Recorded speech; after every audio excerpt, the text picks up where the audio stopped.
안녕하세요. 저는 광야학교에서 교육부장을 맡고 있는 이인정입니다. 부모 교육 필수 강의 AI 시대 왜 자녀 교육에 독서 교육이 필요할까를 수강하시는 여러분을 환영합니다. 목차를 보면서 이번 강의에 대해서 소개드리고 시작하겠습니다.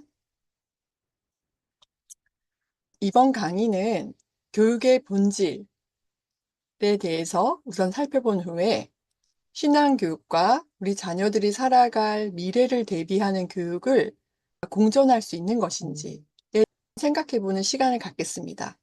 그리고 우리는 아직 살아보지 못했지만 우리 아이들은 필수적으로 살아갈 수밖에 없는 AI 시대에 어떤 역량들이 핵심 역량으로 요구되어지는지 알아보고 크리스천들은 AI 시대에 자녀들을 어떻게 교육해야 할지에 대해서 살펴보고 독서 교육이 얼마나 중요한지, 광야학교에서는 어떻게 독서 교육을 하고 있고, 가정에서는 어떻게 독서 지도를 하시면 좋을지 그 팁들을 알려드리는 시간도 갖겠습니다.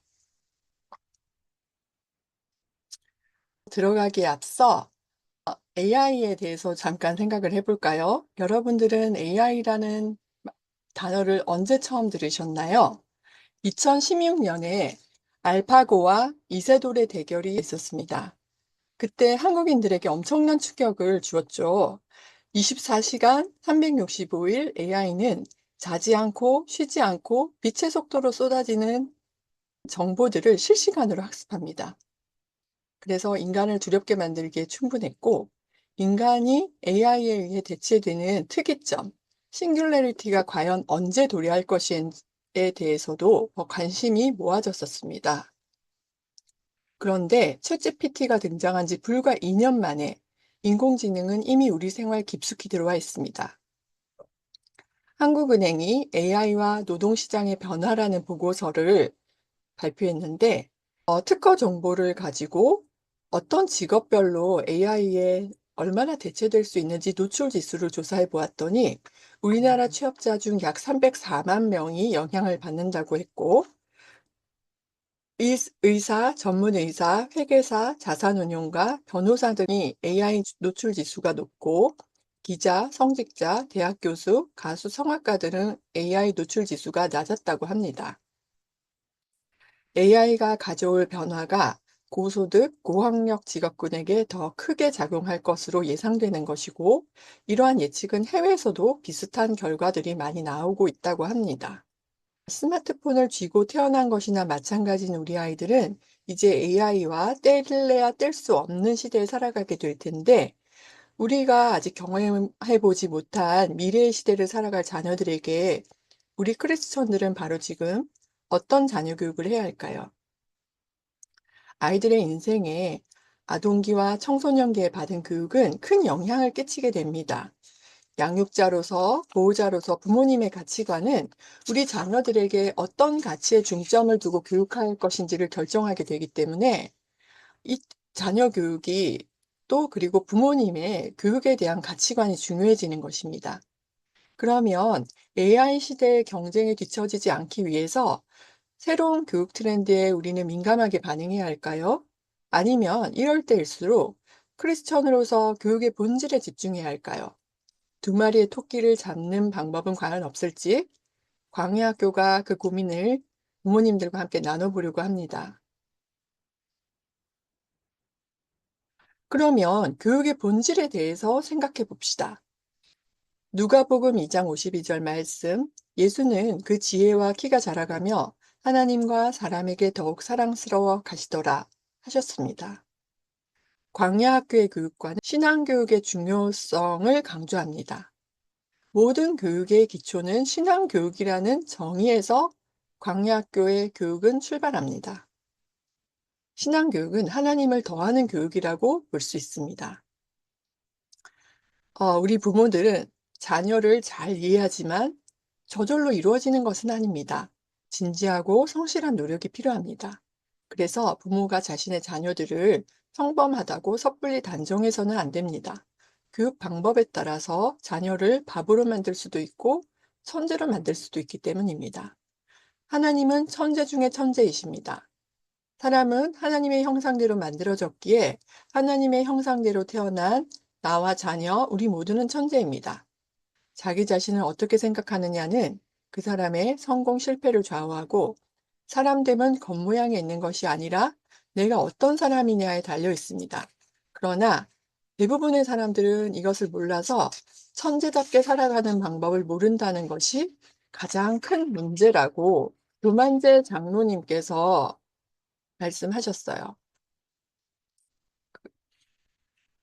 그러면 자녀 신앙 교육의 원리에 대해서 좀 더 자세히 알아봅시다.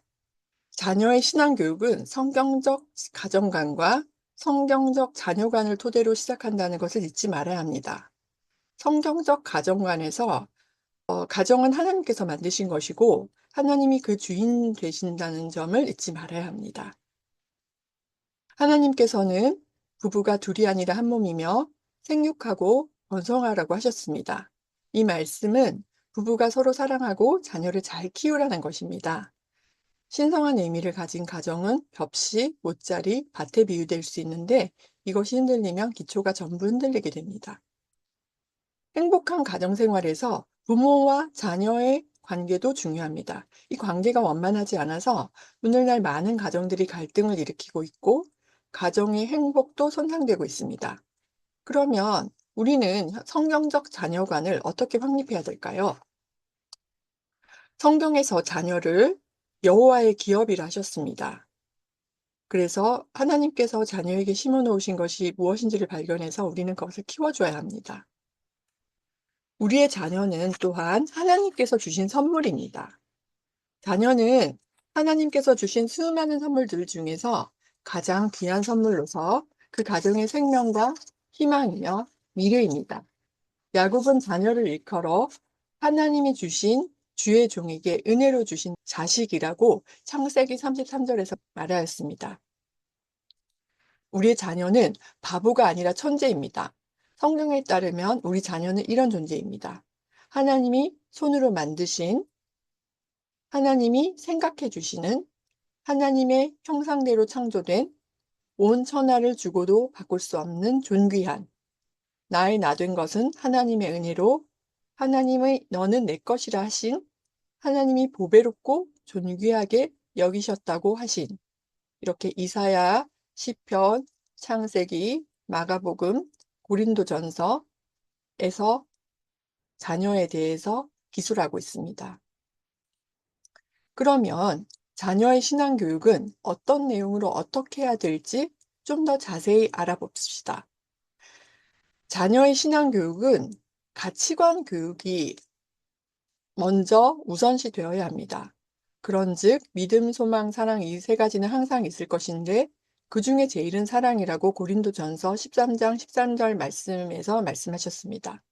그래서 가치관 교육을 위해서는 바람직한 모델을 설정하고 성경 인물, 신앙 위인 등을 소개해 주어야 하고 예수님의 체질로 개선하고 기독교적 사고방식으로 사고방식을 개선하는 것, 그 가치관 교육부터 출발해야 합니다. 그 다음은 자녀의 달란트 교육을 도와주어야 합니다. 하나님이 이르시되 우리의 형상을 따라 우리 모양대로 우리가 사람을 만들고 그들로 바다와 물고기와 하늘의 새와 가축과 온 땅과 땅에 기는 모든 것을 다스리게 하자 하시고 창세기 1장 26절 말씀. 아멘. 인간에게는 누구나 숨은 소질과 개성이 있습니다. 하나님께서 하나님의 형상대로 인간을 창조하셨고 보시기에 심히 좋았다고 하셨습니다. 우리 아이의 달란트를 찾아서 북돋워 주는 달란트 교육을 해야 합니다. 그리고 자녀 신앙 교육의 실제, 어렸을 때부터 부모 슬하에서 성경을 배우고 기도의 탯줄에서 믿음의 젖줄로 자라는 아이는 행복합니다. 유태인의 3대 인생 독본 탈무드에서 이 세상에서 가장 현명한 사람은 배우는 사람이고 가장 강한 사람은 자기를 이기는 사람이고 가장 행복한 사람은 감사하는 사람이라고 했습니다.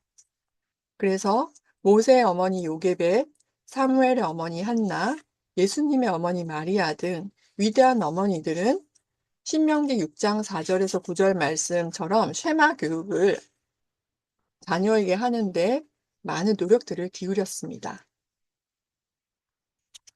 그러면 신앙교육과 미래를 준비하는 교육이 공존할 수는 없는 걸까요?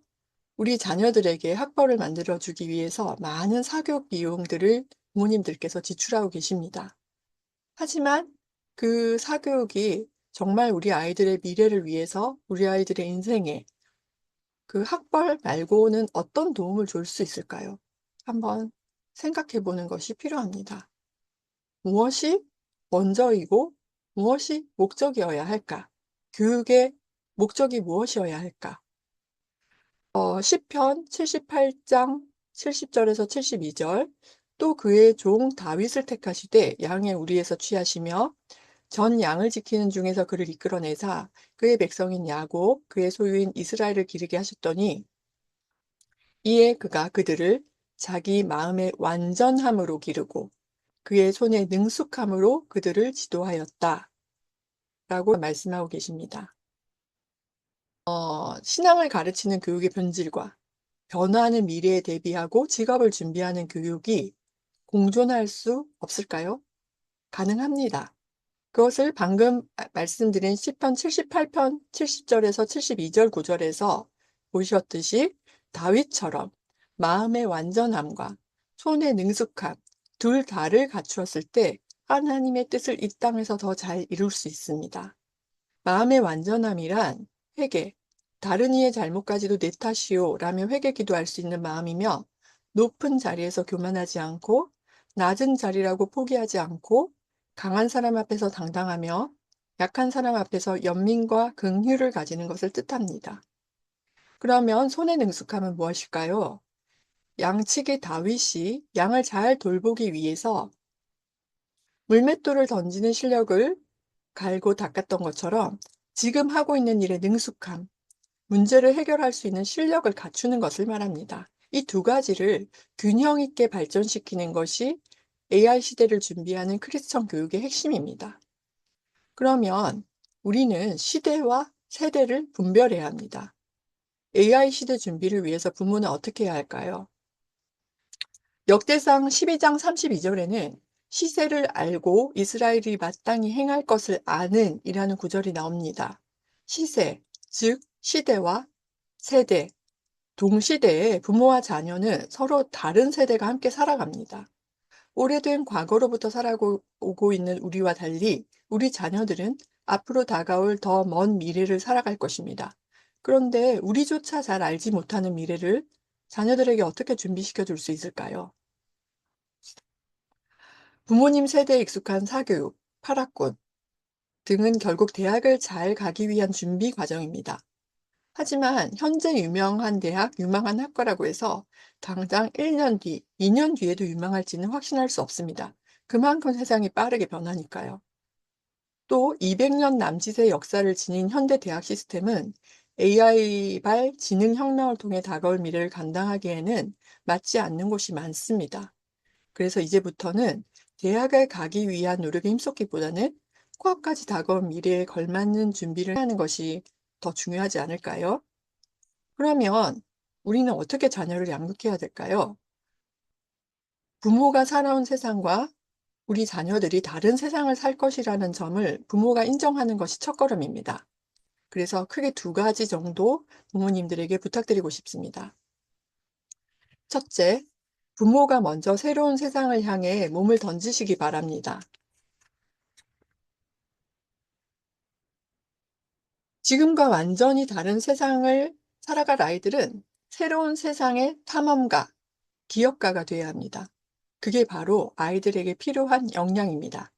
여기서 언급한 기업가는 전문 경영인 스타트업 창업가가 아니라 자신이 추구하는 목적을 세우고 그에 맞는 목표를 만들며 그 목표를 이루기 위해 주도적으로, 창의적으로, 도전적인 작업을 실행하는 주체적 존재를 의미합니다.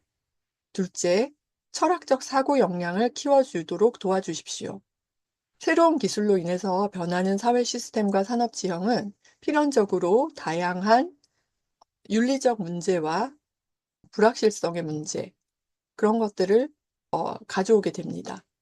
우리 자녀들은 불확실성 시대의 문제의 본질을 파악하는 비판적 사고력, 인간 행동의 잠재적 결과를 예측하는 윤리적 의사결정 능력, 모든 존재를 존중하고 열린 대화를 할 수 있는 개방적인 사고, 실존적 질문에 천착하고 의미를 놓치지 않는 목적 의식, 이 모든 것의 기반은 철학적 사고 역량입니다.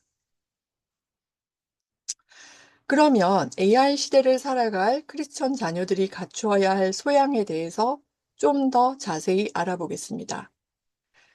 소프트 스킬이 갈수록 중요해지고 있습니다. 그래서 4C, 2C, 또 another C, C로 시작하는 영어 단어들을 몇 개 소개해 드리겠습니다. 2008년 미국 21세기 기술을 위한 파트너십 6년간의 연구 끝에 21세기의 중요한 4C에 대해서 발표를 하였는데요. 그 4C는 비판적 사고, critical thinking, 의사소통 능력, communication, 협력하는 능력, collaboration, 창의력, creativity 이렇게 4C를 발표하였습니다.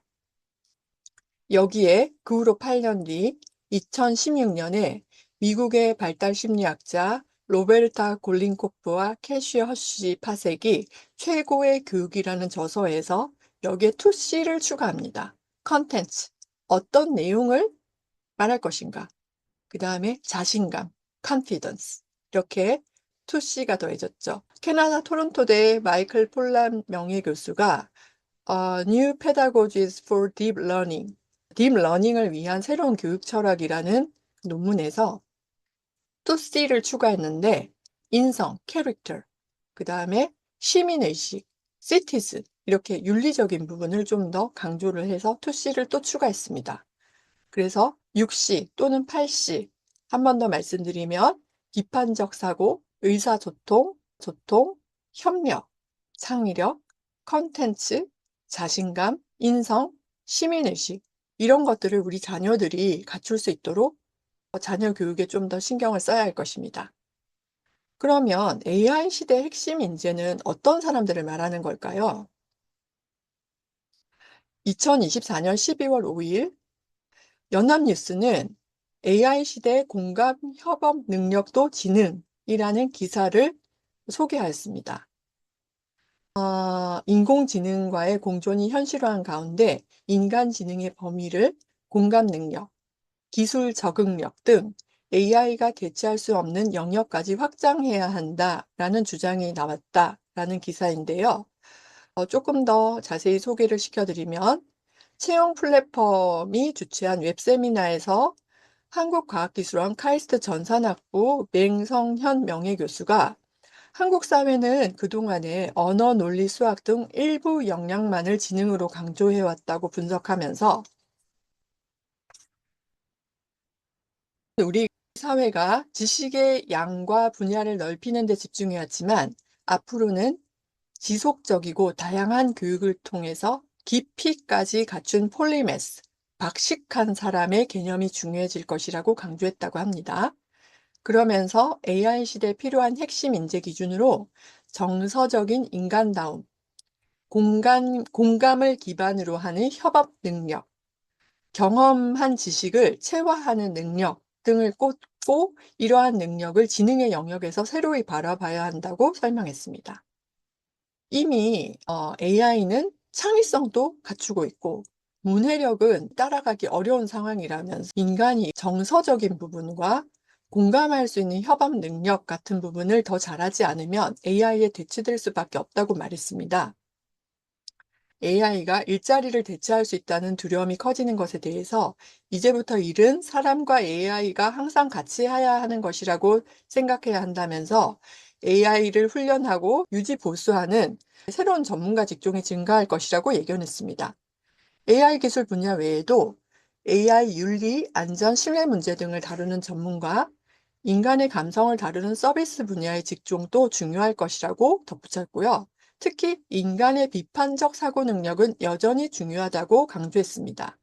왜냐하면 인간이 AI에 과의존하게 되면 비판적 사고 능력이 떨어질 것이며 AI 리터러시, 새로운 교육이 필요하다고 역설했습니다. 참고로 2024년 12월 3일에 조선일보 단독 기사로 서울대 신입생 전원에게 글쓰기 시험을 본다. 서울대 신입생들의 문해 매년 떨어지고 있어서 글쓰기 시험을 의무화한다.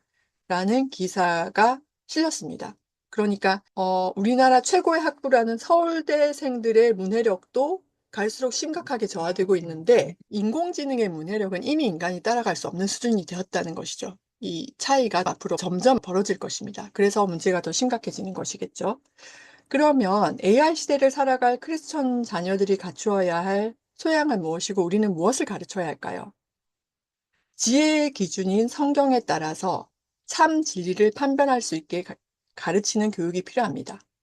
그리고 남의 이야기가 아니라 자신의 이야기, 자신의 컨텐츠를 이야기할 수 있는 생각의 힘을 키우는 교육이 필요하고 정답이 아닌 것을 두려워하지 않고 당당하게 질문할 수 있는 교육이 필요합니다. 검색하면 나오는 지식들, AI가 자판기처럼 답하는 정보들이 아니라 예수님의 참지혜와 인생의 진리를 가르쳐야 하는 것입니다.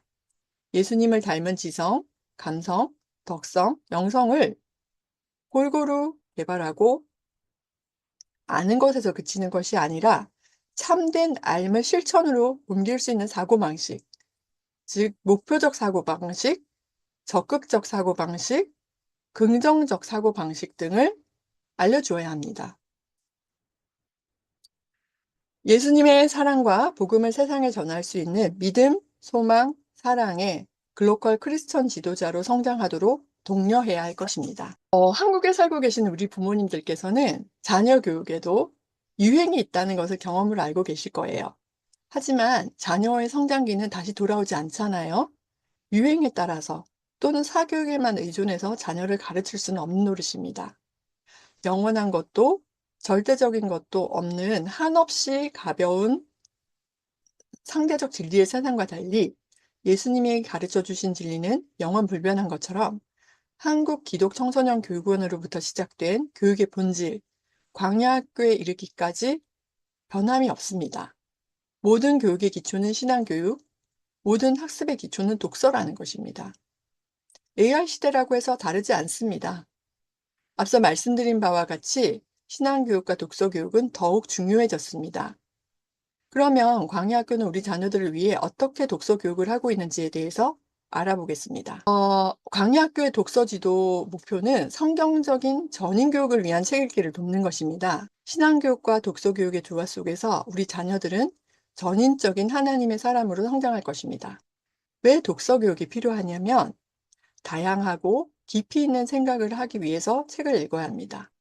조만재 장로님은 내일을 여는 사색이라는 책에서 사색은 자기 자신과 이야기를 나누는 것이며 자신 본연의 모습을 찾는 것이라고 말했습니다. 인생의 문제를 풀기 위해 책을 읽어야 합니다. 추천하는 책은 신앙전기, 타산지석으로 삼아야 할 인물들, 하나님의 일하심을 관찰할 수 있기 때문입니다.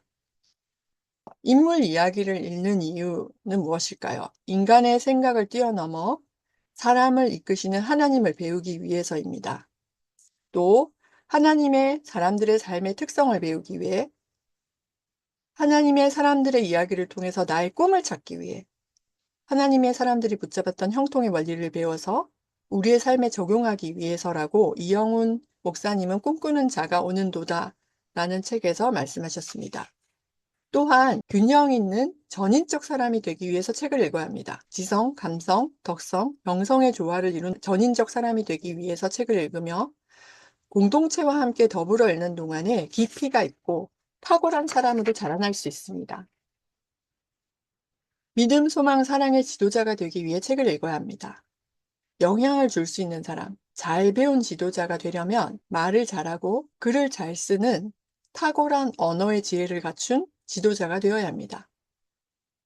이것은 타고나는 것이 아니라 철저한 훈련을 통해서 길러지게 됩니다. 또한 성경을 제대로 읽기 위해서 책을 읽어야 합니다. 성경을 읽어야 하나님을 제대로 만날 수 있습니다. 성경을 제대로 읽으면 삶으로 나타나게 됩니다. 리처드 포스터는 신성한 독서란 지성이 감성으로 내려가며 지성과 감성이 하나님의 사람과 선하심에 잠기는 독서다 라고 소개했습니다. 광야 학교에서 성경적 전인 교육을 위해서 어떻게 독서 지도를 하고 있는지에 대해서 소개해 드리겠습니다. 먼저 저희는 해당 학기 주제, 교육 목표를 확인합니다. 당연히 이 교육 목표는 성경에서 뽑아낸 것입니다. 교육 목표에 따라서 책을 선정하고 어떤 순서로 읽힐 것인지를 각 선생님별로 정하십니다.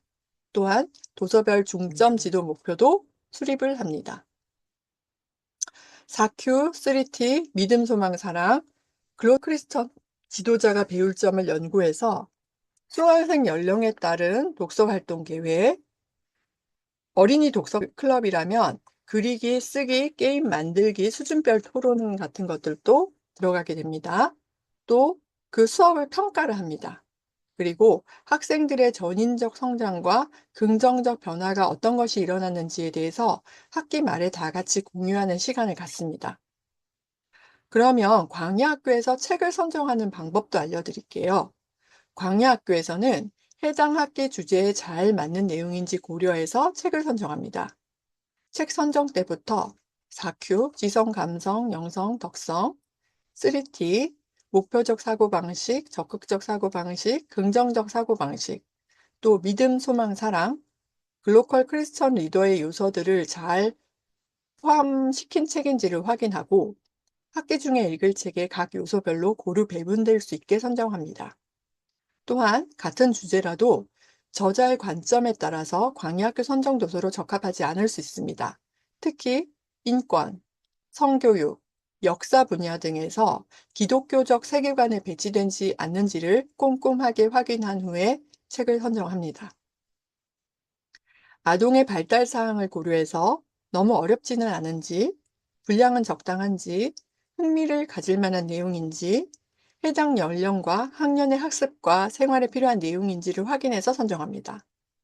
예를 들면 특히 어린이 독서 클럽, 초등 학년기의 발달 사항에 따라 책을 선정할 경우에는 저학년은 어휘력을 강화하는 데 중점을 두고 고학년은 쓰기 및 비판적 사고를 신장하는 데 중점을 두고 있습니다. 학년기 관심 사항에 따른 책 주제로는 저학년은 우화, 전래동화, 생태동화, 수학동화, 쉽게 쓰여진 성경 관련 동화들을 고르고 고학년의 경우에는 과학동화, 환경동화, 역사인물, 신앙의 위인과 관련 있는 주제 등으로 책을 선정하고 있습니다. 이제 가정에서의 자녀 독서 지도 방법에 대해서 실질적인 팁을 드리려고 합니다. 가정에서의 독서 지도는 사실은 어떻게 잘 하느냐라기보다는 어떻게 하면 안 되느냐, 안 하는 것이 조금 더 중요한 것 같습니다. 가정 독서에서 드러나는 문제점을 몇 가지 소개를 하자면 독서를 시작하는 아이들은 많은데 지속하는 아이를 찾기 어렵습니다. 갓난아기 때부터 어머님들이 책 읽기를 굉장히 열심히 해주시잖아요. 그런데 보통 3세에서 5세를 지나서 6세의 정점을 찍고 혼자 글자를 읽을 수 있게 되면 그때부터 초등학교 입학 전후를 시작으로 해서 서서히 책과 멀어져서 대부분 초등 3, 4학년 무렵부터는 사교육과 학습으로 독서를 중단하게 됩니다. 그러니까 한마디로 읽기를 위한 준비만 많이 하고 읽기에 본 게임을 해본 적이 없는 아이들이 많습니다. 지적 호기심을 채우는 도구로서의 책, 즉 읽기 능력을 지속적으로 발달시켜서 고차원의 문해 능력을 갖게 하는 수준의 독서로는 이행되지 못하는 경우가 많습니다. 근데 본격적인 독서는 초등 3학년 이후에나 가능하거든요. 그 정도의 연령은 되어야지 문해력이 생기면서 제대로 이해하고 추론하고 사고하면서 읽을 수 있습니다. 그 전까지는 그저 읽기에 흥미를 잃지 않도록 재미로 가볍게 읽는 수준이면 충분합니다.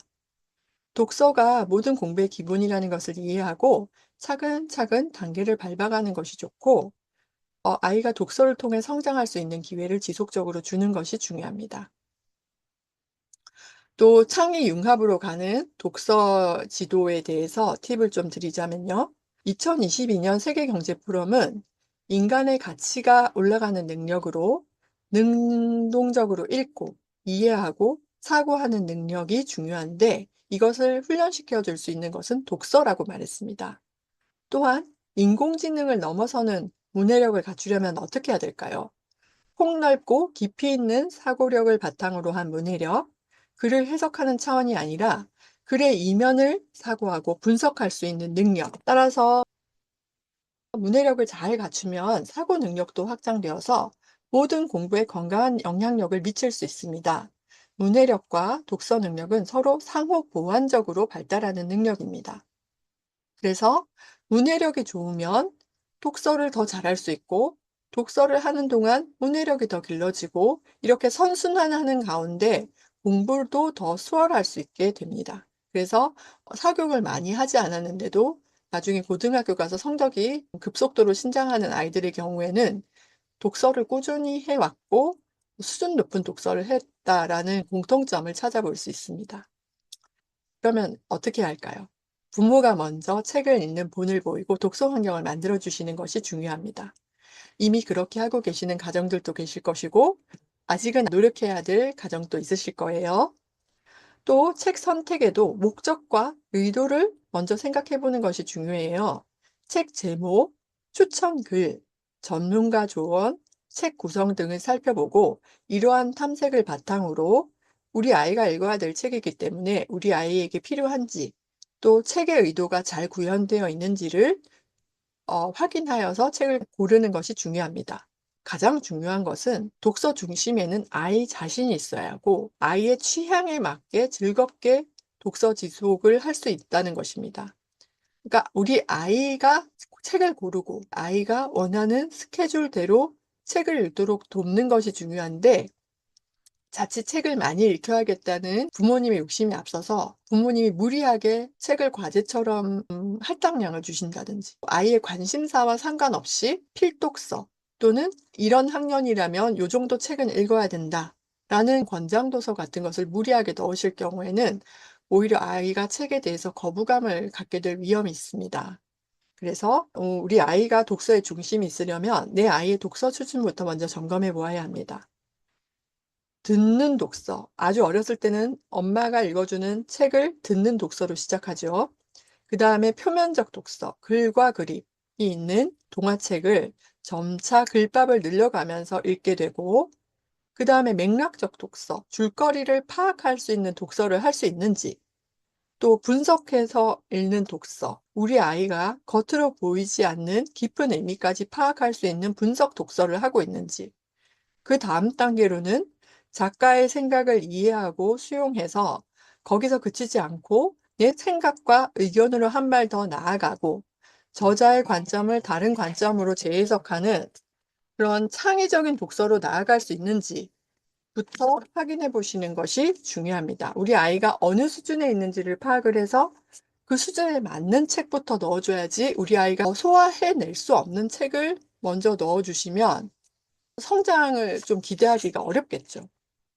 그러면 또 여러 가지 책을 읽히다 보시면 궁금한 점들이 많아요. 예를 들면 우리 아이가 같은 책이나 비슷한 주제의 책만 자꾸 읽으려고 하는 독서 편식을 보이는 경우가 있습니다. 이때는 어머님들 굉장히 고민을 하시죠. 음식도 편식은 안 좋은데 고쳐줘야 하는 거 아니야? 뭐 이렇게 생각하실 수 있어요. 너무 당연한 현상이고요. 아닙니다. 박수 치세요. 왜냐하면 우리 아이들이 재미있는 것을 만났을 때 집중할 수 있는 몰입 능력이 키워집니다. 그러니까 처음에는 편식으로 시작을 하더라도 그것을 시작으로 해서 독서의 범위와 깊이가 넓어질 수 있는 것이기 때문에 그런 것을 걱정하실 필요는 없습니다. 만약에 아이가 만화책만 읽으려고 한다면 처음에는 만화책을 읽더라도 그 만화책을 읽고 난 다음에 같은 주제 아니면 같은 내용의 더 어려운 줄글책으로 전환할 수 있습니다. 예를 들면 홍길동전이라는 만화책을 보았다면 그다음에는 홍길동전도 여러 종류가 있을 텐데 그림이 많고 글이 있는 홍길동전으로 시작해서 그다음에는 그 성인도 읽을 수 있는 홍길동전, 이런 식으로 홍길동전 한 가지만 해도 다양한 수준의 책들이 있거든요. 그런 식으로 발전이 될 수도 있습니다. 그리고 우리 아이들은 스마트폰 세대잖아요. 온라인 매체하고 독서를 혼용하는 것도 나쁘지 않아요. 온라인 미디어만 활용하는 것보다는 함께 읽는 것이 훨씬 좋습니다. 아이가 책과 멀어지는 이유는 독서에 부모의 목적이 개입되기 시작할 때입니다. 그래서 독서를 방해하는 섣부른 독후 활동을 강요한다거나 하면 좀 곤란해질 수가 있고, 또한 독서를 할 수 있는 시간, 에너지, 여유가 필요합니다. 우리 아이가 책을 수박 겉핥기식으로 읽지 않고 생각을 하면서 천천히 읽고 자기 생각도 정리를 하려면, 사교육이 너무 빡빡하게 시간이 이제 계획되어 있다면 시간과 여유와 에너지를 가지고 책을 읽기 힘들겠죠. 우리가 인공지능 시대에 어떻게 아이들을 책을 잘 읽힐 수 있을까? 조금 더 생각해 보겠습니다. 인공지능 시대의 독서 팁은 논리적, 분석적, 비판적 읽기입니다. 이 책은 무엇에 관한 책일까? 이 책에서 내가 알고 싶은 것은 무엇일까? 저자의 주장과 근거는 타당한가? 이 책의 결말과 다른 결말은 가능할까? 또 전체 구성과 구조는 내용과 잘 맞는지, 이런 것들을 살펴보면서 책을 읽으면 훨씬 더 생각을 많이 하면서 책을 읽을 수 있어요. 그리고 아까 공감 능력을 바탕으로 한 협업이 중요하다는 것을 보셨을 텐데, 남의 이야기가 아니라 나의 이야기로 읽어보는 겁니다. 적극적인 공감 능력을 키우는 스토리텔링으로 책을 읽는 것이 더 좋고요. 또 책을 읽을 때 문제 해결력을 갖는 창의적 읽기를 하려면 결과보다는 원인과 과정을 찾아보는 것입니다. 어떤 결론에 도달했을 때 "왜 이렇게 됐지?" 하고 물어본다면 아이는 결론에서 과정으로 사고의 포커스를 움직입니다. 이 지점이 창의적인 문제 해결력을 기르는 포인트입니다. "왜? 왜?"라고 한번 물어봐 주십시오. 그리고 자율성과 자기 주도력을 키우는 읽기. 아까도 여러 번 강조를 했죠. 부모의 양육 태도에 따라서 결정되는 자율성, 자율적 독서가 자기 주도력을 키우게 됩니다. 내가 어떤 주제의 책을 어떤 시간에 얼마만큼 읽을지 아이가 결정을 할 수 있게 도와주십시오. 그리고 몰입을 경험하는 독서가 되려면 아이가 좋아하는 주제, 관심 분야, 아이가 좋아하는 사람, 대상 관련 책으로부터 출발하는 것도 좋은 방법입니다. 그러면 책을 읽는 데서 그치지 않고 그것을 실제로 꺼내서 문제 해결력까지 키우려면 어떻게 하면 좋을까요? 토론을 하면 됩니다. 아까 논리적, 분석적, 비판적 읽기, 그다음에 남의 이야기가 아니라 나의 이야기로 읽기, 창의적 읽기, 문제 해결력을 갖는 창의적 읽기. '왜 이렇게 되었지?' 이런 것들이 다 토론의 내용이 될 수 있겠죠. 토론을 하면 좋은 것은 생각을 끄집어낼 수 있기 때문에 좋고요. 토론을 통해서 내가 무엇을 모르고 무엇을 아는지를 메타인지를 형성할 수 있다는 법이 좋습니다. 배운 것을 익히는 과정이 학습이죠. 근데 우리 아이들의 사교육은 보통 배우는 것, 학에서 그치는 경우가 많은데 그것을 내 것으로 만드는 습 과정이 필요합니다. 그래야지 단기 기억에서 장기 기억으로 이행될 수 있고요. 그 방법으로는 토론이 좋은 방법입니다. 그래서 아이의 관심사로 시작해서 질문으로 생각 주머니를 터뜨려 봅시다. 그리고 질문은 갈수록 더 중요해지고 있어요. 왜냐하면 우리가 인공지능을 잘 쓰려면 인공지능에게 잘 물어볼 수 있어야 되거든요. 그래서 챗GPT를 잘 사용하는 10가지 방법이라는 것을 가져왔습니다. 명확하고 구체적으로 질문해야지 잘 답할 수 있어요. 내가 무엇을 알고 싶은지를 잘 모르는 상태에서는 질문을 잘 할 수 없겠죠. 그래서 명확하게 구체적으로 질문, 여기에 메타인지가 작용을 하는 거죠. 다른 사람은 어떻게 질문하는지 다른 사람의 질문법도 참고를 하고 비슷한 주제로 묶어서 질문을 할 수도 있고, 그다음에 질문을 짧게 하는 것도 중요합니다. 글쓰기가 잘 되지 않는 아이들 같은 경우에는 주어와 수어가 어떻게 짝이 지어지는지를 잘 찾을 수 없는 경우가 있어요. 그 문장이 계속 이어지는데 중간에 머리도 못 찾겠고 꼬리도 못 찾아요. 이런 식으로 물어보면 사람도 이해하기 힘들고 인공지능은 더더욱 잘 이해할 수가 없습니다. 그리고 너무 구체적인 답변을 기대하지 말고 적절한 예시를 제공해 주고 후속 질문을 계속 던져 주는 거예요. "아 그러면 어떻게 되는 거야?" 그러면 그걸 보고 나서 그럼 이렇게 하면 어떻게 되지?" 이런 식으로 계속 꼬리에 꼬리를 무는 질문을 해 주는 겁니다. 대화를 적극적으로 주도하고 학습을 진행할 수 있도록 대화 내용을 다시 한번 확인하는 습관도 중요합니다. 이렇게 하면 챗GPT 같은 AI를 더 잘 활용할 수 있습니다. 도구는 똑같지만 어떻게 활용하는지 그 능력에 따라서 AI는 증폭기의 역할을 한다고 말하고 있거든요. 그렇기 때문에 똑같은 도구가 주어져도 그 사람의 활용 능력에 따라서 결과는 100배 이상 차이가 날 수도 있는 것이 인공지능입니다. 그래서 토론의 첫걸음은 가정에서부터 연습을 하는 것이 좋아요. 잘 모르는 사람들 앞에서 토론을 하기가 쉽지 않잖아요. 서로 사랑하고 서로에 대해서 가장 잘 아는 가족에게 편하게 말하고 듣기 훈련을 할 수가 있는 것입니다. 그래서 우리 아이들이 무슨 이야기를 하든지 잘 들어주시면 아이들이 자신의 생각을 두려워하지 않고 더 잘 발표할 수 있을 것입니다. 들으실 때는 아이들의 말을 집중해서 잘 들어주시고 의도적인 질문을 습관처럼 하며 듣는 겁니다. "아 그래? 그럼 어떻게 되는데? 그래서 어떻게 된 거야? 너는 그럼 어떻게 생각했는데? 다른 사람들은 뭐라고 그래?" 뭐 이런 식으로 꼬리에 꼬리를 무는 질문을 어머님들도 해 보십시오. 그리고 나와 생각이 다를 수가 있고 아이의 생각이 아직 좀 잘 여물지 않아서 너무 어설퍼 보일 수도 있어요. 하지만 말을 끊지 말고 끝까지 잘 들어 주십시오. 그 과정을 통해서 생각이 좀 더 깊이가 있고 더 논리적으로 표현하는 훈련이 되는 것입니다. 그리고 생각을 표현하려면 재료가 가득 차야지 자연스럽게 흘러나옵니다. 독서의 연결, 깊이 있게 읽기, 반복 읽기, 분석 읽기를 통해서 알고 있는 것을 좀 더 잘 표현할 수 있게 됩니다. 주장과 근거가 만나면 아이디어로 바뀐다.